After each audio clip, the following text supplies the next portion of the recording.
This exhibition is really more than it is about boxing. It's really about a lived experience. So many different artists coming from so many different worlds and backgrounds and experiences have found that the aesthetics of boxing represent a channel for which the artist can articulate their emotional experiences, their lived experiences, a tool for free speech. I'm Arden Sherman, the Glenn W. and Cornelia T. Bailey Senior Curator of Contemporary Art at the Norton Museum of Art. The exhibition concept has been one that I've ruminated on for years. It has been something that I've took notice to as I met with artists, I visited galleries, I went to museums and art fairs, and I noticed that the imagery of boxing was a reoccurring theme in much of the artwork I was seeing. I kept a list and built the exhibition from that over the course of the last few years. In that planning process, I was informed that two other institutions also were thinking about artists on boxing. We felt that it was best to collaborate. And so what we have are three unique exhibitions, one shared title, one shared theme, and one shared book. Our partners are the Flag Art Foundation in New York City and the Church Sag Harbor in Long Island. The exhibition title comes from a poem by the Italian poet Gabriele Tinti and was inspired by an ancient Greek sculpture housed inside of the National Museum of Rome. The sculpture is called Seated Boxer. Tinti's poem is written from the perspective of the seated boxer inside the ring as he navigates through the emotional experience of a fight. The exhibition contains over 120 artworks that range from the 19th century to today. You'll see a variety of media as you walk through the gallery spaces, from painting, photography, sculpture, video, installation, and some more experimental methods as well. What's so exciting about the sport of boxing is how universal it is. Our audiences will encounter very famous names like Andy Warhol and Jean-Michel Basquiat, to more emerging figures like Sherwin Rio and Caleb Quintana. One of the noteworthy works is by the artist Gary Simmons. For Simmons, boxing is a recurring theme in his art practice. In this case, the work is called Boston Tar Baby, and it is a very large-scale painting with white letters written on a black background. The font of the artwork is in a font that could be likened to early 20th century. Boston Tar Baby is the moniker for the fighter Sam Langford. Sam Langford came to prominence in the early 20th century, and he is coined as the greatest boxer you'll never know. What's interesting about this is that it's the largest work in the whole show, but yet it pays tribute to an underrepresented voice. It's a bit of a memorial piece, if you will. Because of racial discrimination and because of the times where boxing was still quite a clandestine underground sport, he was not able to climb the ranks to become what would have been the greatest boxer and a heavyweight champion.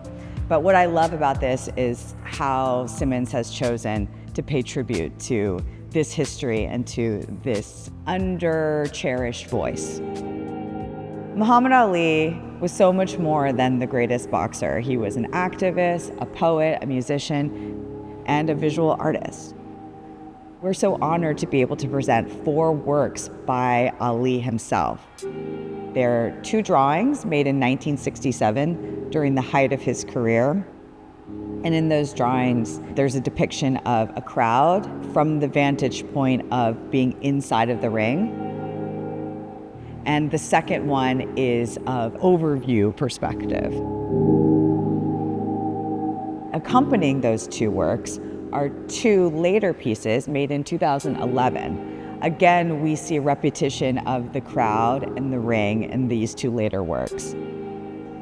Presenting these two works from 2011 alongside the historic works demonstrates this cycle that was on constant loop inside of Ali's mind, his obsession with the sport itself, how it never seemed to leave him even in those later years when his health was declining. This is a work by the artist Rosemary Cromwell. Rosemary is a photographer currently based in Miami, Florida. Rosemary Cromwell's piece is part of our section that's dedicated to women in boxing. Now, women have always been in boxing. They just have not received the recognition that their male counterparts have. So it felt necessary for us to highlight this history inside of our exhibition experience. For this series, she gained access to Cuba. After over a year of trying, she was granted access to go as a documentarian and take photographs of the female boxers as they prepare to try out for the Olympics. This was the first time that the government of Cuba allowed for the women fighters to participate in the Olympic trials. What we see here are very beautiful and powerful behind-the-scenes images of these women as they practice and gear up for those fights. Because of the state of Cuba, they're not only fighting for themselves and making a mark on the global stage, but also within Cuba itself and its harsh government restrictions. And so they are dealing with the limitations in resources as well as the kind of conceptual limitations of being women inside of a strict government environment. In our presentation of Strike Fast, Dance Lightly, we have two works by the most famous American painter of boxing, George Bellos himself. We have one work from his earlier series made in 1907 called Club Night, and we have another work from his later series of 1923 called Introducing John L. Sullivan. While Bellos was known as the greatest American painter of boxing, he only made 6 paintings depicting the sport.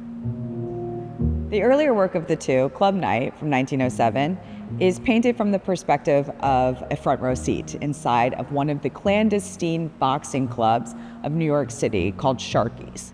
Bellos had access to the club through his network, and it was very near his studio, so he would frequently go there and make these very raw, emotional paintings. In the later work from 1923, we see Bellos' fascination with the showmanship around the sport. We see an elderly John L. Sullivan being brought out and paraded about by promoters and the announcer himself before a boxing match. The style of this later work is a bit more refined than some of the earlier works, and we see this in the later years of Bellos' practice, where he's articulating his subjects in a bit more of a clean, more confident approach.